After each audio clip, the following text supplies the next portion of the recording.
Estamos agradecidos porque Deus nos deu a oportunidade para voltarmos. Estamos apresentando Fé Perfeita aqui pela sua TV, Fé Perfeita 24 horas no ar. E através desta emissora amiga que nesta hora abre as portas para levarmos o Evangelho até o seu lar. Queremos lembrar que você pode assistir a programação da TV Fé Perfeita 24 horas no ar pelo site www.feperfeita.org.br. Senhor Jesus Cristo, abençoe a cada um de vocês que está nos acompanhando.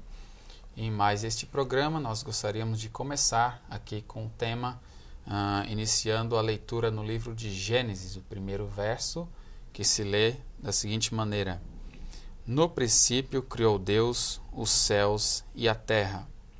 A terra, porém, era sem forma e vazia. Havia trevas sobre a face do abismo, e o Espírito de Deus pairava por sobre as águas. Gostaria aqui de trazer uma pergunta, Pastor César, muito interessante, que o que havia antes que houvesse esse primeiro verso, o que havia antes desta criação que está registrado no primeiro verso do livro de Gênesis? Muito bem, irmão João. Nós temos a imensa sabedoria de Deus em ter nos dado profetas que são videntes, que puderam ver as coisas que foram escritas para que pudéssemos ter uma ideia de como tudo era. Antes de responder sua pergunta, eu gostaria de convidar aos nossos irmãos, amigos, telespectadores, para que juntos fizéssemos uma viagem no tempo, regressando a bilhões de anos atrás. Vamos voltar a nossa mente agora para a mente do Eterno. Em primeiro lugar, a Bíblia começa dizendo no princípio. Aí a pergunta é, quando foi o princípio? Ou o que havia antes do princípio? Ora, quando a gente diz princípio, nós estamos falando de tempo, que se limita princípio e fim. Então, antes do tempo, seria o termo que deveria ser colocado aqui, antes do tempo havia a eternidade. E na eternidade não havia um átomo, uma estrela, não havia anjos, não havia absolutamente nada. Mas havia um ser que é o autor de toda a inteligência e o autor de toda a criação, que na verdade se chama Elohim, que quer dizer aquele que subsistiu de si próprio, é a definição mais própria para a palavra. E ele é um ser que é ilimitado. Ele preenche os céus e a terra.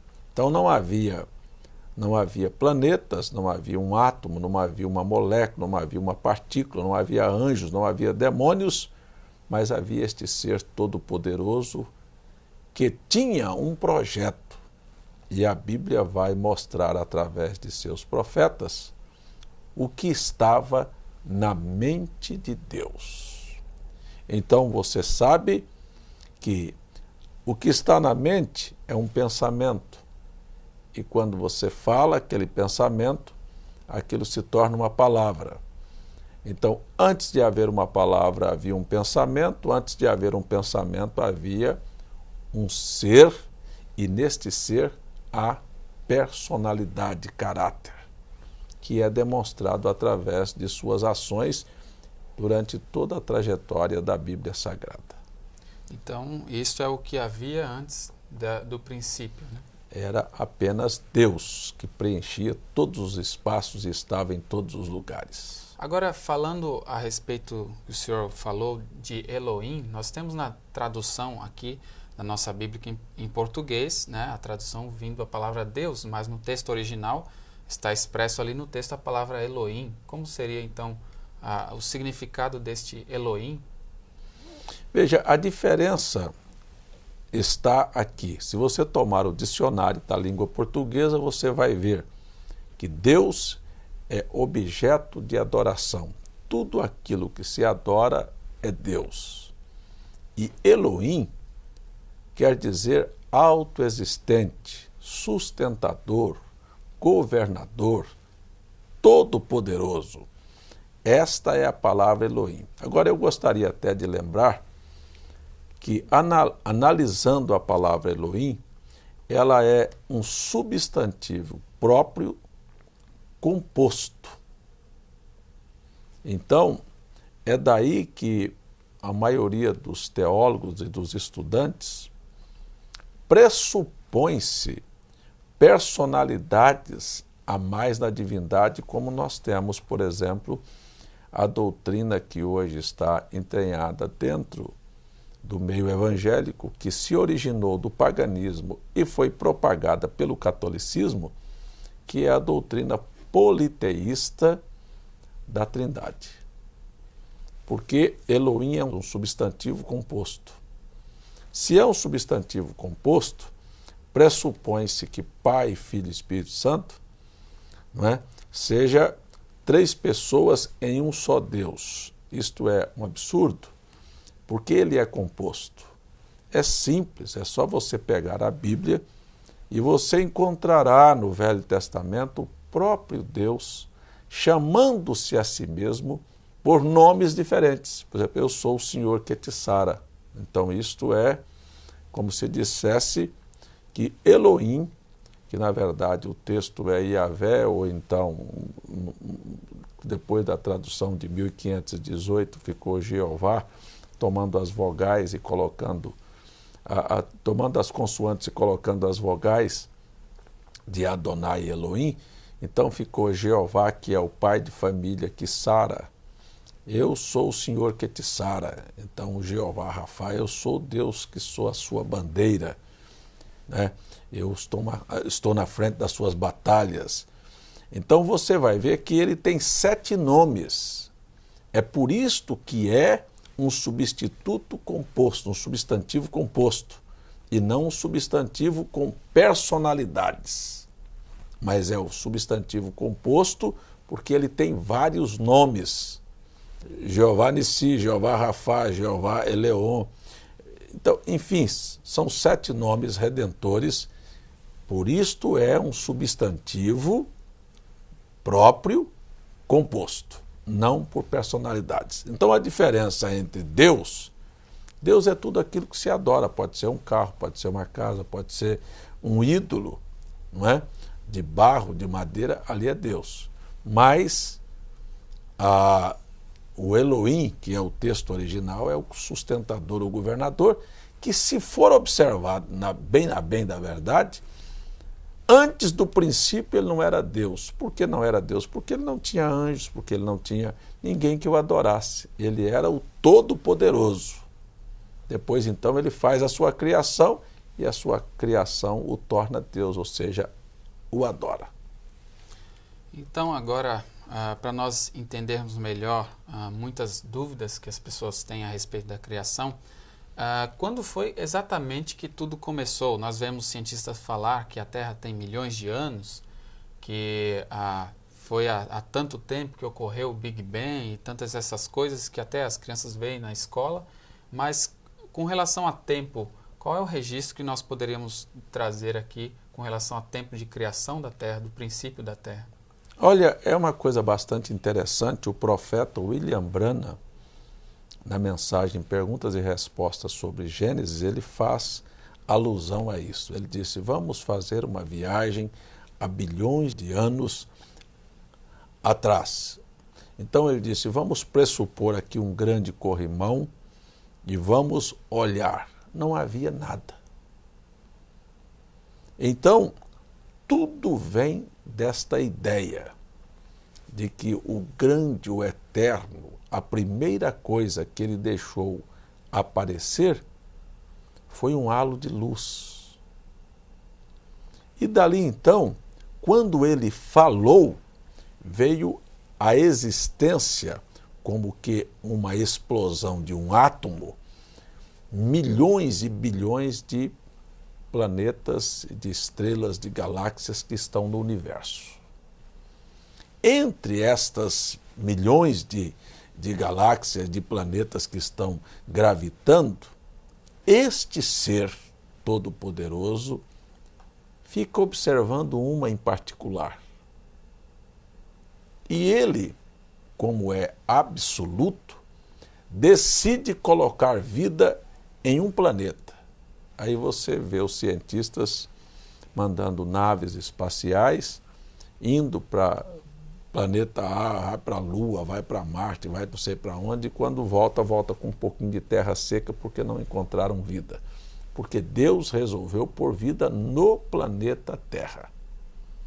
Então, aí ele aproxima, porque todo mundo sabe que você está num avião aí a 10 mil metros de altura, está lá a 30 graus negativos, 40 graus negativos, aí com 10 mil metros de altura. Se congela aí para cima. Então, o que ele fez? Ele aproximou aquele pedaço de carvão poroso desta grande fonte de luz e de calor, de vida que é ele. Aquilo que era um pedaço de carvão poroso, isto por bilhões e bilhões de anos, porque ele é eterno, ele não conta tempo, ele não estava com pressa, ele não se envelhece, tudo estava planejado antes da fundação do mundo. Então o que ele aproxima aquilo, e quando ele aproxima aquele pedaço de carvão poroso que nós chamamos hoje de planeta Terra, desta grande fonte de luz, você vê então aquelas grandes geleiras começar a derreter e formar as águas que você lê na sua Bíblia, e o Espírito do Senhor pairava sobre a face das águas. É assim que tudo veio à existência. Quantos milhões de anos? Olha, quantos bilhões de anos ninguém pode nem pressupor. Só sabemos que vida no planeta foi colocado de 6 mil anos para cá. Ou seja, homem, né? A vida humana. E agora, o que ele tinha antes da criação aqui neste planeta, o que ele tinha, quantos bilhões de anos, só ele pode precisar. Cientistas estão muito longe. Agora, existe um princípio de organização, como está na Bíblia, no verso 2 aí. Isso mesmo.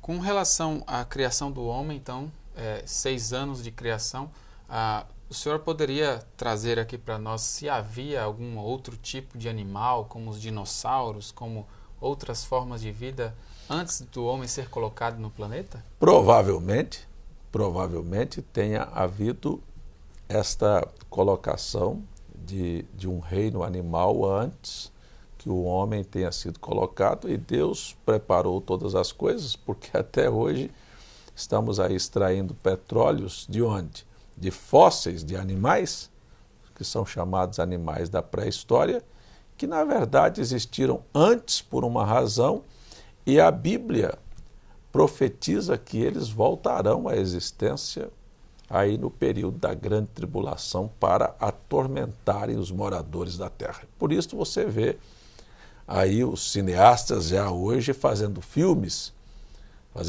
mostrando Parque dos Dinossauros, aqueles grandes monstros vindo, invadindo cidades e atormentando as pessoas. Tudo isso, meu amigo telespectador, é uma pré-estreia do arrebatamento. O arrebatamento acontecerá e a grande tribulação que está sendo mostrada através destes filmes, que pessoas inconscientemente estão fazendo acontecer, e de alguma maneira Satanás está cauterizando e preparando as pessoas. Hoje eles acham aquilo uma brincadeira e sorriem, mas a verdade é que estas coisas voltarão à existência. Uma outra pergunta interessante é com relação a quem escreveu o livro de Gênesis, porque nós vemos que no livro de Gênesis houve a criação dos animais, do próprio ser humano, E nós sabemos que quem estava ali, o primeiro homem que foi criado foi Adão. Então por que Adão não escreveu, mas sim Moisés escreveu o livro de Gênesis? Porque a Bíblia fora escrita pela sabedoria de Deus, e você vai notar que Deus chamou o profeta Moisés, que é um vidente, e a vidência, ela não está limitada ao tempo. Se fosse Adão que fosse escrever, ele ia escrever o que ele estava vendo acontecer naquele momento.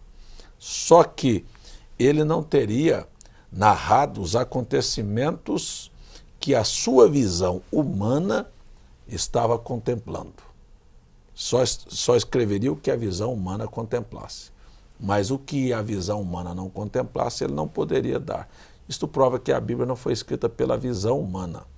Então, a vidência fez com que o profeta Moisés saísse do tempo e escrevesse aquilo que Deus gostaria que nós tivéssemos conhecimento, e fez então com que Moisés focasse. Deus mostrou para ele como tudo se desenrolou ali no princípio.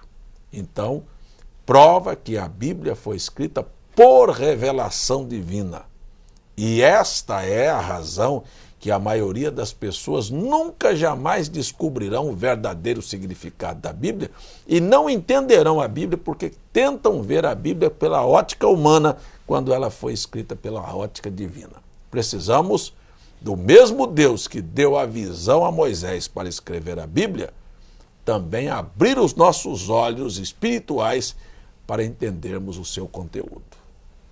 Agora, aqui no verso 3, qual vou ler para o senhor, aqui para todos que estão nos acompanhando, está escrito assim: disse Deus, haja luz, e houve luz. Este verso 3, ele está relatando que luz, que existência de luz neste verso 3? Em primeiro lugar, nós vamos voltar no verso 2, porque nós falamos do verso primeiro, que foi a criação, o princípio, que é quando se sai da eternidade, abre-se um parêntese para se ter o tempo, abriu o parêntese, a finalização, estamos chegando nela agora. Agora, o verso 2 diz que a terra era sem forma e vazia, ou seja, a terra estava desorganizada. Havia águas cobrindo toda a face do abismo, e o Espírito de Deus pairava sobre a face das águas, tudo era trevas, e a primeira luz que veio à existência foi a palavra falada de Deus.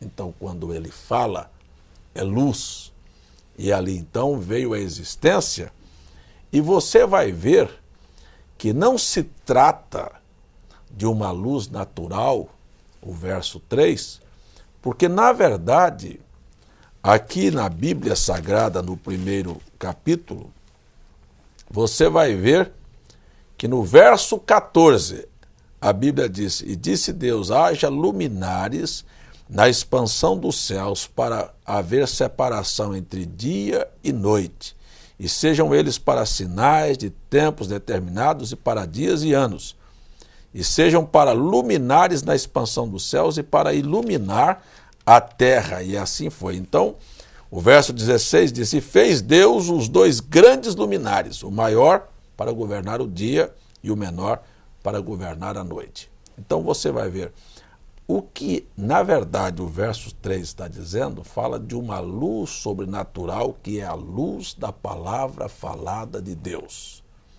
Agora, o que nós chamamos de dia hoje, e nós temos como iluminação o sol, ele é feito no dia 4º, criado no dia 4º, não é uma luz natural, é uma luz sobrenatural, espiritual, aqui no verso 3º, para que haja esta vida espiritual no planeta, que é a luz de Deus, que eu espero que possa iluminar a sua vida. Então, nós temos no primeiro dia, muito interessante isso, irmão João e amigo também telespectador, é que quando Deus fez esta luz e chamou a luz dia. Que coisa, né? É um dia viver na presença do Senhor, e as trevas chamou noite. E foi a tarde e a manhã do primeiro dia, e disse Deus, haja uma expansão no meio das águas, e haja separação entre águas. Você percebe que isso é uma coisa maravilhosa, a gente vê o verso primeiro, encontra um planeta desorganizado. Isso é mais ou menos como acontece na vida de uma pessoa onde a luz de Deus não atingiu ele. É tudo trevas e é tudo desorganização. Pode ser assim a sua casa, a sua vida, que você está me ouvindo. Mas se a luz da palavra de Deus for falada a você nesta hora, a sua vida se torna dia. E as suas trevas se tornam noite, ou seja, o seu passado é trevas.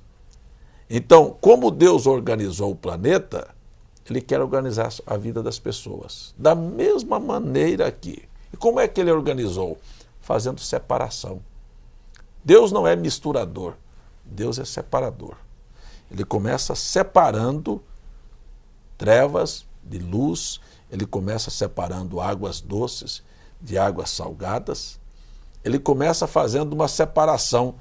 Depois, na própria criação do homem, ele separa a mulher do homem e dá traços diferentes para os dois. Deus não quer essa mistura que a sociedade está vivendo, que você nem sabe quem é homem nem quem é mulher, e agora muito mais, então, com essa promiscuidade do homossexualismo, não é?